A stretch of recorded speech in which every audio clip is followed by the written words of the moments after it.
harapkan setelah Chinese New Year ini menurun dan stabil. Kalau buat para eksportir, buat kami di logistik itu kan yang penting ada sesuatu yang harganya cukup stabil. Ini evaluasinya hampir bisa setiap 2 minggu maksimal 1 bulan Baik. gitu loh. Nah ini kan agak menyulitkan untuk para eksportir kita, apalagi untuk teman-teman yang UKM. Baik. Tapi kalau kita lihat Nanti kan lebih jauh. dampaknya itu terhadap harga barangnya itu gitu di tujuan negara tersebut gitu lah. Ini kan baru Baik. bicara freight, belum bicara inland transportnya di tempat tujuan maupun di Indonesia sendiri.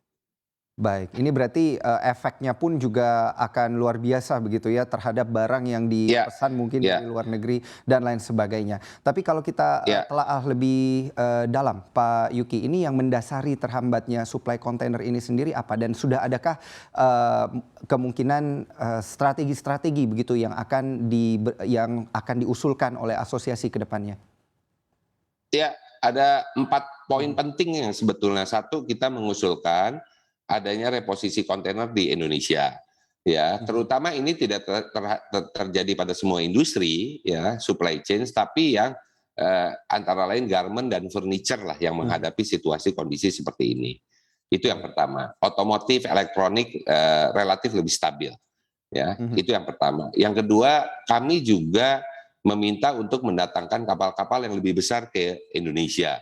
Untuk apa? Memudahkan. Nah, yang ketiga, kami juga meminta kepada teman-teman manufaktur untuk memberikan kepastian jadwal ekspornya agar kita bisa konsolidasikan, agar pada saat yang sama kapal yang lebih besar datang, kapalnya bisa terisi gitu ya. Itu juga menjadi penting.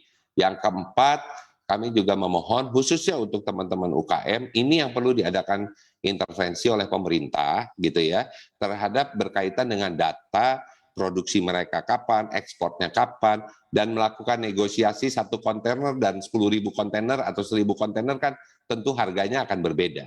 Nah ini yang harus kita lakukan. Itu.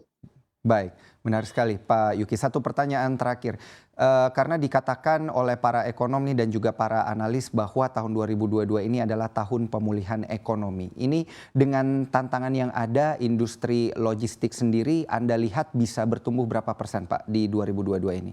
Iya, iya. 2020 event COVID kita mengalami dampak yang terpukul paling besar, tapi di satu sisi kita juga mengalami pemulihan yang sangat baik.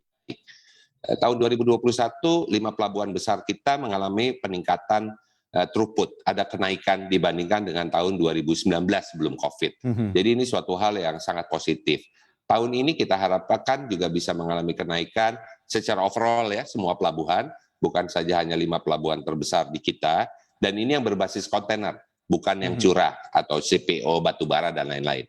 Yang berbasis kontainer kita harapkan bisa mencapai angka 10% tahun ini, 10 bahkan 11% harusnya kita bisa sampai. Dengan catatan tadi, saya berharap bahwa harga freight-nya tidak mengalami kenaikan kembali, tapi kita akan mengalami penurunan.